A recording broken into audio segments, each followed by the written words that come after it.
Bonjour à tous. Dans ma première vidéo consacrée aux marées, nous avons vu deux choses. La première est comment l'attraction gravitationnelle de la Lune allonge légèrement la Terre dans sa direction. En fait, ce n'est pas l'attraction elle-même, mais la différence d'attraction qui existe entre le centre de la Terre et la surface. La seconde chose que nous avons vue est que cette déformation ne concerne pas que les océans, mais la planète tout entière, y compris les continents solides. Ce renflement dû à la Lune ne peut pas expliquer directement le phénomène des marées. Avant d'essayer de comprendre comment se forment les marées, nous allons étudier aujourd'hui l'influence du Soleil qui, comme la Lune, allonge légèrement la Terre dans sa direction. On rencontre parfois cette explication.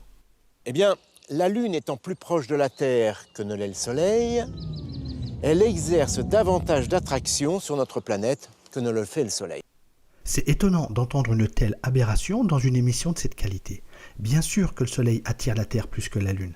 C'est pour ça que la Terre tourne autour du Soleil et pas autour de la Lune. Pourtant, il est vrai que l'influence du Soleil sur les marées est moins importante que celle de la Lune. Voyons pourquoi. Newton a découvert la loi de gravitation universelle qui donne l'intensité de la force entre deux corps massifs, deux planètes par exemple. Ce que dit cette loi de Newton, c'est que la force d'attraction exercée par une planète dépend de trois choses. Tout d'abord, la force est proportionnelle à la masse. Plus la planète est grosse, plus elle est attirante. Ensuite, la force est proportionnelle à la masse de l'autre planète. Plus l'autre planète est massive, plus elle est attirée. Enfin, la force est inversement proportionnelle à la distance séparant les deux planètes. Plus la distance entre les deux est grande, moins la planète est attirée. Mathématiquement, la formule est donc très simple. On multiplie les masses de chaque planète et on divise par la distance qui les sépare. En fait, l'influence de la distance est plus forte que ça. Il faut diviser 2 fois par la distance. Cela veut dire que si la distance entre les planètes est 10 fois plus grande, la force d'attraction ne sera pas 10 fois moins intense, mais 100 fois moins intense. Pour équilibrer les unités de cette formule, on la complète avec une constante notée G et qu'on appelle la constante de gravitation universelle.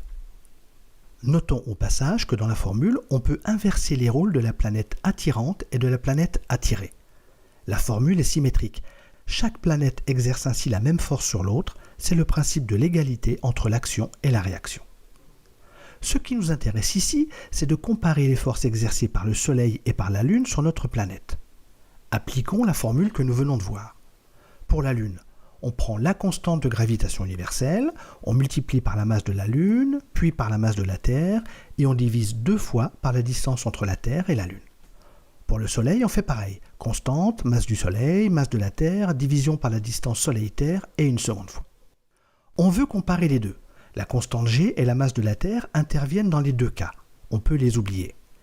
Il faut juste comparer la masse de chaque astre divisée 2 fois de suite par la distance les séparant de la Terre. Pour se simplifier la vie, on va prendre comme unité de masse la masse de la Lune. Par définition ici, la masse de la Lune vaut 1. La masse du Soleil étant 27 millions de fois celle de la Lune, la masse du Soleil est de 27 millions. Pour les longueurs, nous allons utiliser la distance Terre-Lune comme unité. La distance Terre-Lune vaut 1. On divise 2 fois 1 par 1 et on obtient 1. La distance entre le Soleil et la Terre vaut 389 fois la distance Terre-Lune.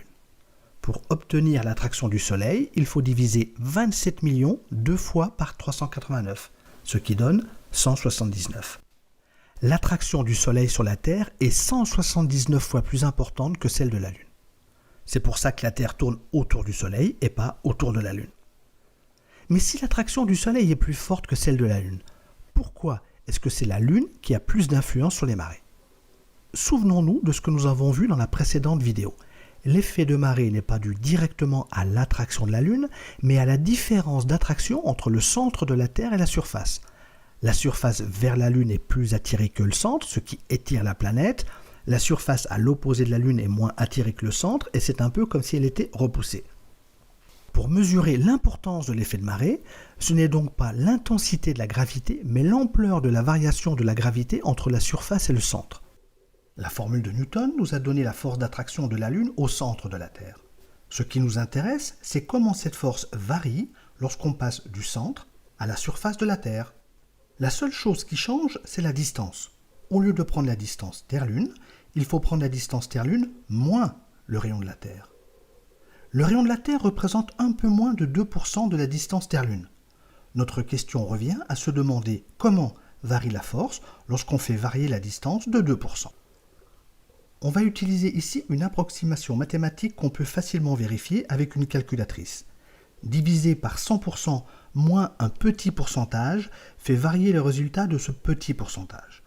Diviser par 98% donne 2% de plus.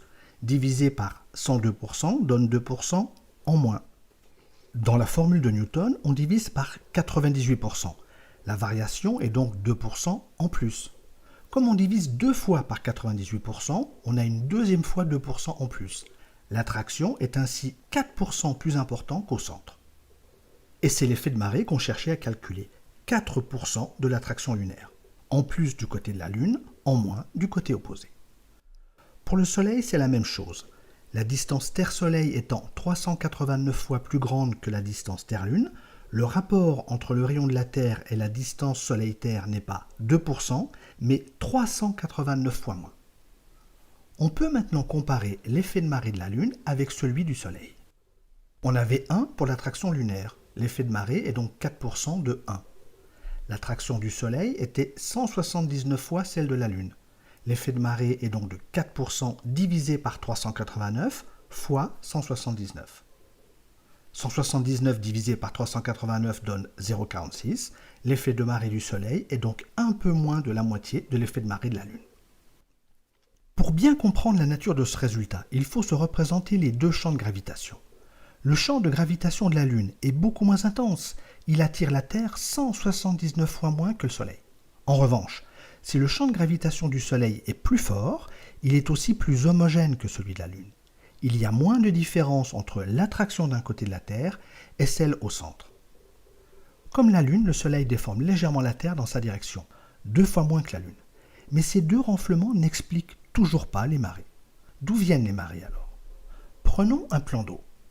Lorsqu'elle est au-dessus, la Lune crée une bosse. Cette bosse se déplace au-dessus de la surface à cause de la rotation de la Terre sur elle-même. Mais comme la croûte terrestre se soulève en même temps, le renflement ne provoque pas une élévation du niveau de la mer par rapport à celui des côtes. Ce n'est pas ça qui explique les marées. En tout cas, ce n'est qu'une partie d'explication. Ce phénomène est trop faible pour expliquer des marées de plusieurs mètres d'amplitude.